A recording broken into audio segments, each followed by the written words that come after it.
Phew.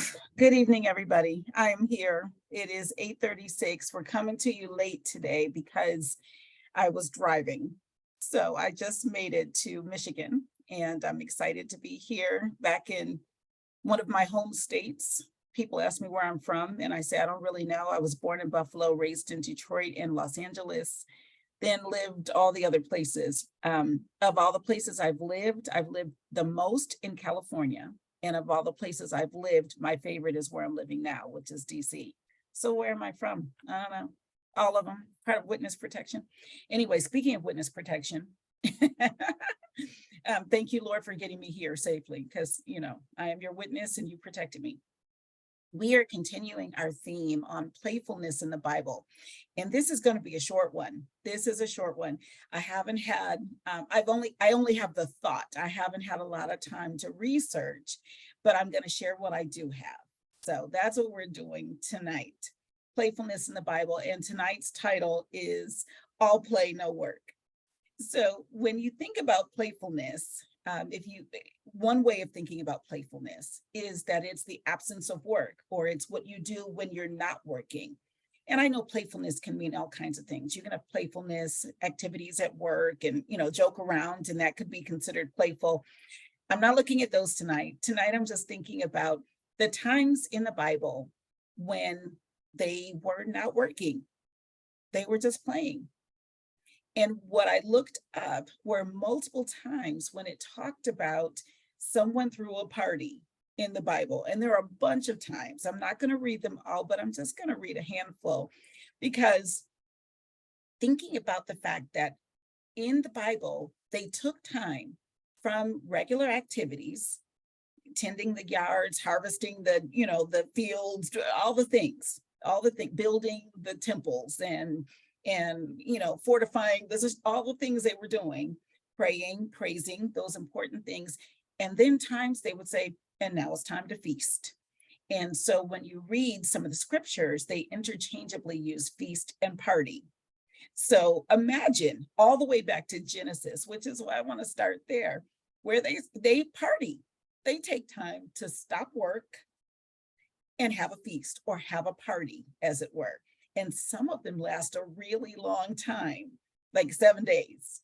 So, you think about customs like bachelorette parties or wedding showers or bachelor parties or baby showers, all of those kinds of things. We call them showers, we call them parties, birthday parties, holiday parties. We have all of these things that they celebrated also in scripture.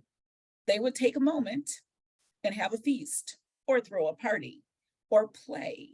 So thinking about, yeah, right? That's my kind of turn up. Yes, yes, absolutely. Stop working and play. Now I will tell you, and this is God speaking to me, not just to you. So he's chastising me now. I don't take enough time to stop work and play. I'll just be truthful. I work a lot. And when you work for yourself, you do work a lot. If you don't work, you don't eat. That's also scriptural. um, I paraphrased it a little bit, but in general, recognizing that when you are a business owner or an entrepreneur, you have a small company or you don't have a big team, if you don't work, you don't have income. So working becomes a necessity. Similarly, though, if they didn't take care of their fields and plant and harvest, they wouldn't have had food either. There were things they had to do so that they could eat. That is biblical as well. We must do the work that we have to do so that we can eat, right? Even with that, they still took time to have feasts and parties. And sometimes, like I said, it would last for 7 days. So this was really, for me, it was really chastising is the best word, not condemnation, but a good reminder that taking time, and this is one of those times, but I'll be real with you. I'm both working right now, and this is primarily a playtime. We are celebrating, having a party, a feast, celebrating one of my dearest, dearest loved ones who's getting married. It's party time, right? Stop working and play. It's time for playfulness. That is what this is. It's time to celebrate and have a party. That's what this is. And I got a little bit of work to do around it. And that happened even in the Bible. Somebody had to still prepare the food and, pick the thing and roast the whatever and, all the things. Those things still had to get done, which means that they had to go out and do whatever with the animals or do whatever with the vegetables in the field so that they'd have the things so that they could prepare there was still stuff that they had to do so that they would have the things they needed to party. So it's just a little bit of a chastisement. It's not condemnation. It's just a reminder. It's a reminder. Take time to party as well. And don't overdo it. Some in the Bible did, but it's not about overdoing it. It's just about making sure you take time to celebrate. So here we go. We're going to look at a couple of them. Not very many. The first one I noticed was if you all remember, we've read about this scripture. That's why I say that. When Laban pursued Jacob, Jacob had left and he slipped out. Keep in mind, Jacob is the one who ended up marrying both Leah and Rachel. Rachel was who he was betrothed to. Laban, the dad, did the okey doke and slipped Leah in on the wedding night and then made him work some more years. And then he was married to both Leah and Rachel. All of that was going on and they really started prospering. So Jacob thought, you know what, I better go because I'm prospering so much. He's going to come after me or kill me. That fear piece that comes early in Genesis. It's over and over again. I was doing so well. My wife was so beautiful. This was going on. I was scared. We ate of the fruit.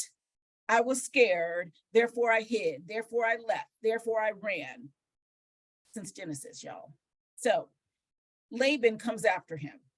He comes after him. Now, keep in mind, because we read this about dreams last month, that God came to, so this is Genesis chapter 31. I just want to reiterate in verse 24, it says, then God came to Laban the Aramean in a dream at night and said to him, be careful not to say anything to Jacob, either good or bad.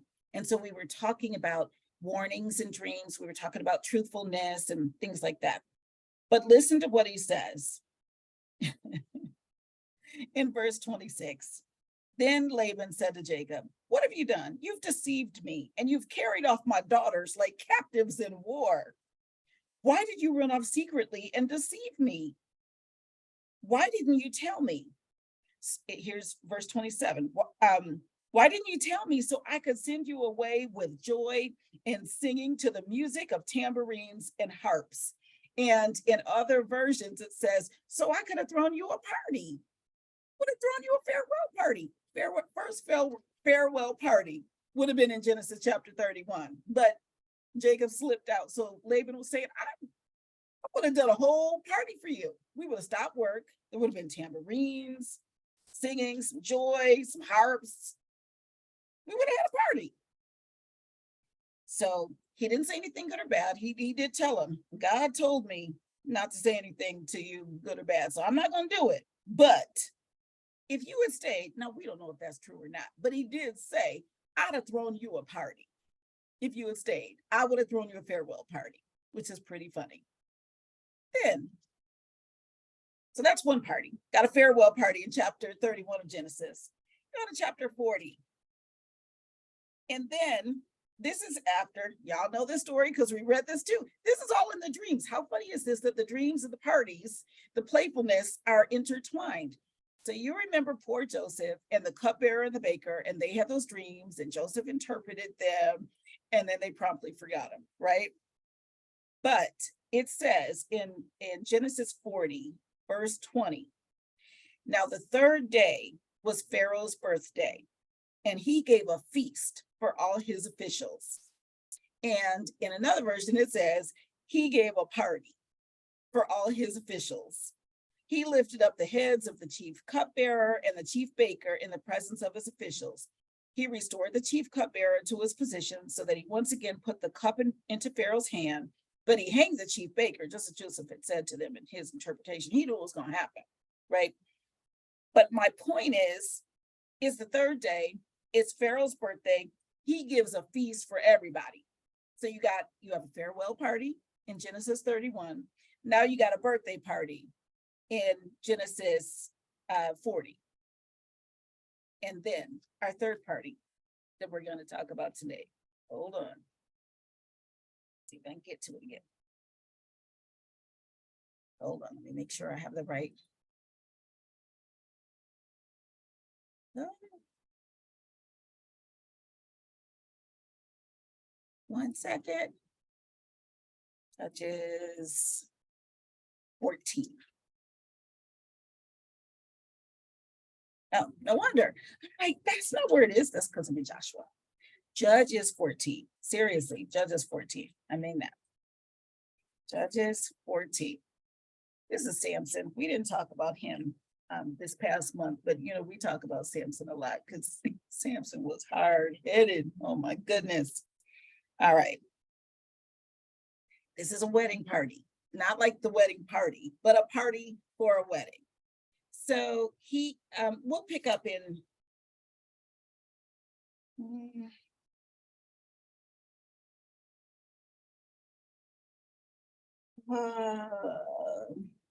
he's getting married to a Philistine woman. His parents don't want him to. We're going to pick up in verse 8 of chapter 14. 14:8 of Judges. Sometime later, when he went back to marry her. Wait, hold on. I want to see if you need to know this part. Ooh, that scared me. It was spring. Okay. So if you go to, we'll start there.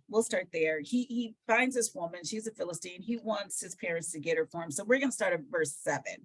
So 7 says, then he went down and talked with the woman, and he liked her. Sometime later, when he went back to marry her, he turned aside to look at the lion's carcass. Now, in the previous verses, this lion came out to attack him. He tore it in two. In it was a swarm of bees and some honey, which he scooped out with his hands and ate as he went along. When he rejoined his parents, he gave them some, and they too ate it. But he did not tell them that he had taken the honey from the lion's carcass. Now his father went down to see the woman, and Samson made a feast there. Samson had a party, and it says Samson made a feast there, as was customary for bridegrooms. When he appeared, he was given 30 companions. He's got boys. So that whole bachelor party thing, that's where it is. So we've done the farewell party. We've had a birthday party both in Genesis 31 and 40. And now we're in Judges 14. Samson's having a bachelor party. He says in verse 12, let me tell you a riddle, Samson said to them. If you can answer me the riddle, look at me reading like I'm from the hood. I'm back in Detroit, y'all. I said, if you can answer me this. Okay, hold on, let me get myself. Okay, if you can give me the answer within the 7 days of the feast. So how long are they partying for the bachelor party? 7 days. Playfulness in the Bible. Farewell party, birthday party. Now it's a party for the bridegroom. It's the bachelor party, and it lasts 7 days. So he says, if you can give me the answer within the 7 days of the feast, I will give you 30 linen garments and 30 sets of clothes. If you can't tell me the answer, you must give me 30 linen garments and 30 sets of clothes. Tell us your riddle, they said. Let's hear it. He replied, out of the eater, something to eat. Out of the strong, something sweet. For 3 days, they could not give the answer.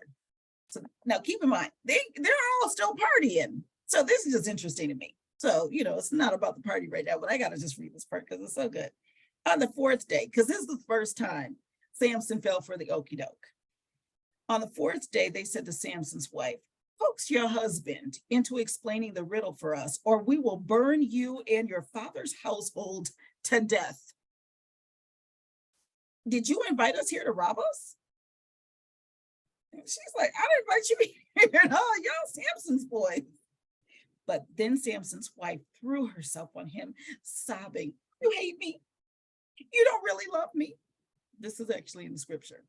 You've given my people a riddle, but you haven't told me the answer.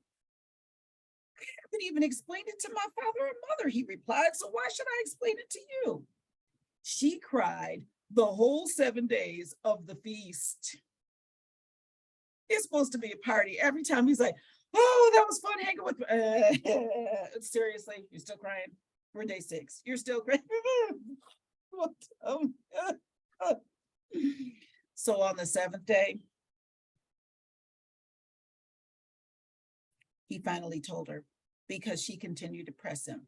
She in turn, right, it's supposed to be them two, right? They're married. It's supposed to be them. They're the team. They're one flesh. What she did. She in turn explained the riddle to her people. Before sunset on the 7th day, the men of the town said to him, what is sweeter than honey? What is stronger than a lion? Samson said to them, if you had not plowed with my heifer, you would not have solved my riddle. Not plowed with my heifer. I'm sorry. Anyway, we'll stop there. I don't want to get into, what he did next. Well, no, that's another story. We're just talking about the parties. So in Genesis 31, we had Laban saying, I would have thrown you a farewell party. In Genesis 40, Pharaoh's having a birthday party, feast for all of his officials. And in Judges 14, it's time for the bachelor party, and it lasts 7 days. So playfulness in the Bible, even as early as Genesis, parties take time to stop work, have a feast, and they did liken feast to having a party. So, you can have a party, you can call it a feast, whatever. If I have people over for dinner, that's a dinner party, right? So a feast, dinner party, 6 of one, half a dozen of the other. So anyway, playfulness in the Bible tonight was all play, no work. Take time when you're supposed to take time for the feast, for the party, and enjoy each other. Just have fun with each other. So that is what I actually get to do this weekend, is have fun with my family. So we're going to have a feast. Right, sister? I'm going to bring you on screen. I'm making it so y'all can be seen. Now, I know that Debrian's not going to talk, but Debrian, you can still put your pretty face on here. We can still see your gorgeousness, so you can still show up on screen. And Gina, you and Spring too. Let me see your gorgeousness. Come on, people. There's my Sprinkle. She in the dark, but she's coming. It's hiding in the dark. Where's your lamp? I'm in the car. I came in on my phone because I have to go pick CA up from the train. Okay. Yeah, so I'm sorry. That's okay. But at least you're showing up. Am I? Yeah, a little bit. I mean, you're not physically showing up. I mean, you're showing up in spirit. Oh, okay. Because I was trying to figure out how to put some light in this car. Yes, okay. I just need you to focus on the road. I don't know what that pink. Oh, I'm parked. Okay. I actually your pulled water over. Bottle, honey, because that we don't need to see that's that. What that was. Okay.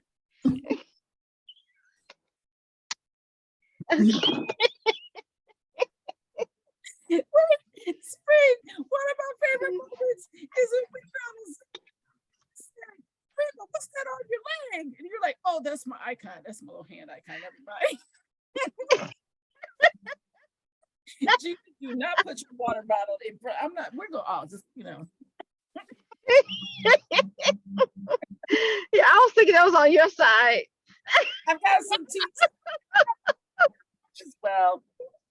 Anyway, do you guys have any comments or anything about tonight's topic? Well, I am also a little bit convicted on the too much work, too little play. I'm not going to point any fingers at anybody else on the call. Nope, let's not do it. Let's point. No. Plank. We're going to take this plank out of our own and ignore those splinters and everybody else's. We're gonna do that instead. So yes. But yeah, this was supposed to be a vacation day. I still have about 2 hours worth of work to do before I'm done. So, but I am starting at 4 o'clock in the morning. When I get on that plane, I will be partying, and I will party for the next 5 days with my babies. So Yes. Yes, yes, Yes, it's time for a feast. yes. Do the parties. Playfulness in the Bible. They did it. They literally set the example. yes, I am grateful that I get to see PJ and Jasmine, whom I haven't seen since December when they moved, or January when they moved. I haven't seen Michael in longer than that. And I get to celebrate my new daughter. There are going to be 3 Mrs. Rogers in the house. Hey, Yes, we get a whole new Mrs. Roger. So I am excited. wonderful. That's so exciting. That's so exciting. Plus, she gets to Yes. see her sister. She didn't even My little mention her. sister. I did see my little sister kind of recently, but it doesn't feel like it. It Whenever- doesn't. We saw it's each other like, for 36 hours. She ain't came to town nothing, for you know, 36 nothing hours. can't keep me from it. Every time.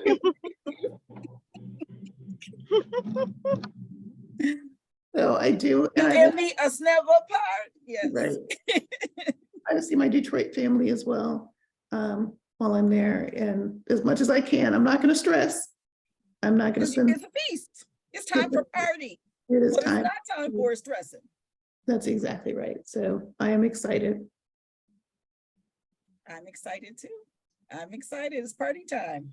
I'm excited for both you guys and for all of the Rogers, all Yeah. of the Rogers and the family just coming together. 'Cause, you know, we just did that this weekend, and I'm still feeling it.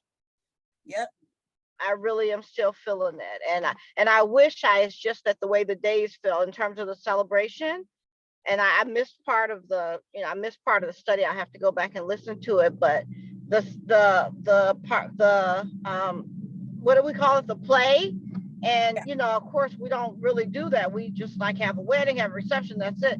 But you know, when you have a loving, fun family, as soon as you get together, you're having a party, you know, Yes. just as soon as you get together. And so, you know, we didn't intend to dance and learn to have to teach the people how to do the Tamia dance until 3 a.m. the night before the wedding, you know, while we still had to drive an hour across the bridge into New York to get back to our hotel. We didn't intend to be out that late. We really did not. But it just turned into, after the midnight mimosas, it turned into a straight up party. And probably at 2 a.m., my niece, 1 a.m., she decided we're going to do this dance at the party. She wanted to do it like for the bride and groom. So we're teaching people from Chicago and Michigan how to do the Tamia dance. And, you know, it's just family. It's family. And what a wonderful time to celebrate. I just love it. And then what we missed after the wedding, everything, the whole day was a celebration. They capped the night off with Coney Island the day of the wedding, but it was just wonderful. It ended up being more of a family event than we realized. I would have gone had I known that the groom had taken that opportunity. His mother passed away a few months ago, and he brought her ashes, and he had a part of her ashes he had not done previously. When her memorial, he had kept this part, and he said once he went through the wedding, he just felt like he could give her up now because he was in another family. And so it was just this, I know, you know, I thought they were going to ride some rides real quick and, you know, eat those funnel cakes and stuff. But that's what they didn't really share it with anybody. They just said that's what they wanted, to go to Coney Island after the wedding, and they didn't explain what they were going to do. And quite a few people were like, you know, well, I didn't go because it was too cold. And other people, her friends and stuff, were like, nah, we're going to the bar, you know, and that type of stuff. But she, you know, stuck by her husband. She said, no, we really want to go to Coney Island. They didn't explain it. So I think because he wasn't sure that that's what they were going to do. But he said after he met all the family and was so welcomed, he just truly felt like his mother's spirit was saying, you can let me go because they got you now. And so, I mean, it again, even though that's really sad and a heart jerker and tear jerker, but it's also, you know, It's a celebration. somewhat, Mhm. it's a celebration. And then the next day, which we couldn't stay for, they had a picnic. They planned a picnic in the park for anybody who was still in town. Celebration. It was a Monday, but they, They those were continued the the days party. they had available. So they had Yeah, a picnic in the park, yeah, and I just loved it. yeah. I I know really that did. Michael and Ellie are doing ice cream in the park the day after the wedding as well. So, Oh, yep, that's wonderful. it's wonderful. It's what you're supposed to do. Keep the celebration going. Just keep it Keep the going. celebration going. Yeah, yeah. Exactly. Yeah, and they were asking, where are they going on a honeymoon and all that. And Maya reminded them, she said, I just graduated last week. She said, yeah, all those people that say they going to Disney, I'm going home and going to bed. That's what I'm doing. I understand. She said, I'm going to celebrate in that bed. Thank you so much. We'll do a honeymoon another time, but they partied and they rested. And that was just awesome. Party and then rest. And then go back Party to and then work. rest. Yep. And Yes. then get your rest. Then you can go back to work. Yep. There you go. There you go.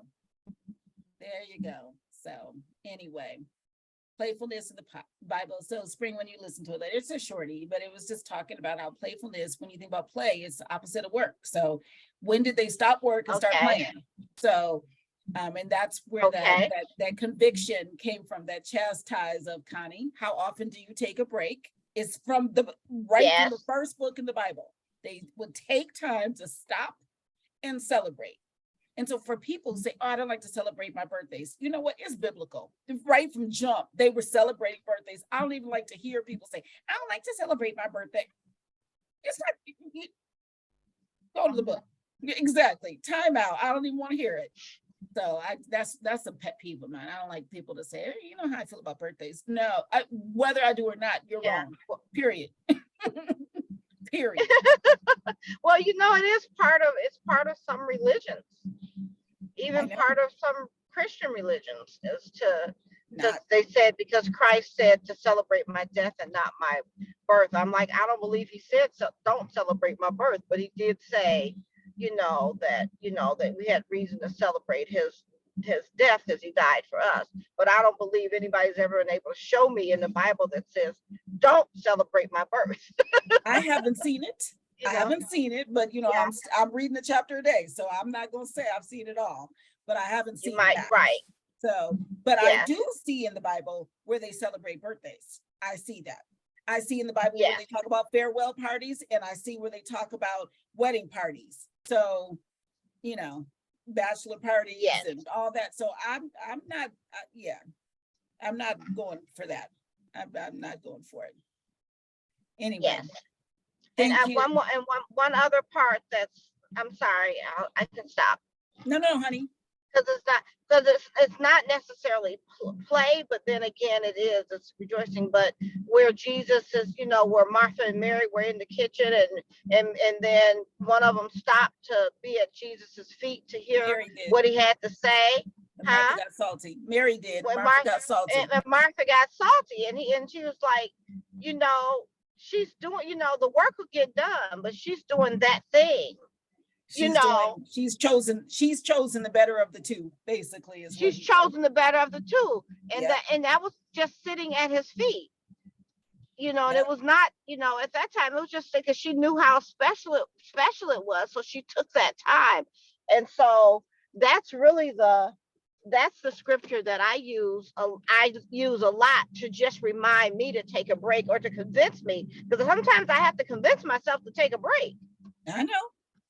I know. We're talking 10 years or 20 years of no vacation. I know. Exactly. And that's how we ended up going on vacation together. Was Spring and I realized that we had not taken a vacation in over 20 years. So we ended up, my boss was like, can you please go take a vacation? My boss helped me through strong encouragement and gifting, take a vacation. And we took our first we traveled together before, but it was also work. But I think it was our first ever vacation that we took together. We went to Puerto Vallarta in 2017. It was Yeah, a big deal. it was a big deal. And so I use that a lot, because that is basically to take time for respite. And this has definitely been a subject this week, because I was just telling Con earlier that, I had a prayer partner who, she was stressing out because she was going to Germany on a cruise, leaving the United States, going to Germany, and then taking a cruise, when she gets there. But she was stressed because there's so much going on at home. She's a caretaker. And even though she made all the arrangements for everybody to be taken care of, she was still stressed out over the fact that she was, going to be gone for this period of time on a cruise in Germany, but that's how we run ourselves. We're all Yeah. work. Yep. And to not, and even the possibility of taking a respite, we're overcome with guilt and shame. Right. And I also think that's part of our American culture. Oh, without a doubt. And it's not just American Absolutely. culture. There's a word in Japanese called karoji. And it is the word that means when they work themselves to death and literally fall dead at their desk in their office. They have a word for that. Wow. Karoji. Yeah, I learned that when I was working in Columbia TriStar. Karoji. And that's what we're not supposed to do. Exactly. No. That's amazing that there's a word for it. And the only reason I know that is that contrast of when we were working in Europe, and they were like kind of laughing at Americans at how much we work. And we were trying to figure out why the bank was closed. And they're like, because it's closed. We were like, but when will it open? It'll open when it opens. Which our brains can't even handle. What? Yeah. So yeah, respite, play Yes. is all something that we all got to lean in. And I'm saying all. Yes. I'm pointing my thumb at me and my fingers at y'all, however that works. We all need to work. We all need to work towards not working. Yeah. Playing and resting. Taking time to play and rest. Yes. Absolutely. Absolutely. You have to get off, or you want to say something? You have to hang up. Me? No, I don't have to. No, Gina's waving and doing all the things. She's trying to hand signal me. I think she has to sign off for some reason. I don't know why she would leave me like this. She says, but she loves us. She does. She loves us, so she's got to run. Okay. Love you, sister. Love you, sis. So anyway, yeah, I've been doing much better about that, trying to build something in. I'm trying to build even a small thing in each week, but definitely a major thing each month to make sure that I take time for play, take time for family and friends, and do something that is completely non-work related. So yes. I'm working on it. I'm working on being, yes. So not just talking about it, but being about it. So anyway, being about it. Anyway, thank you, ladies, for joining me for tonight's Bible study. I'm going to sign off of Facebook now and stop recording.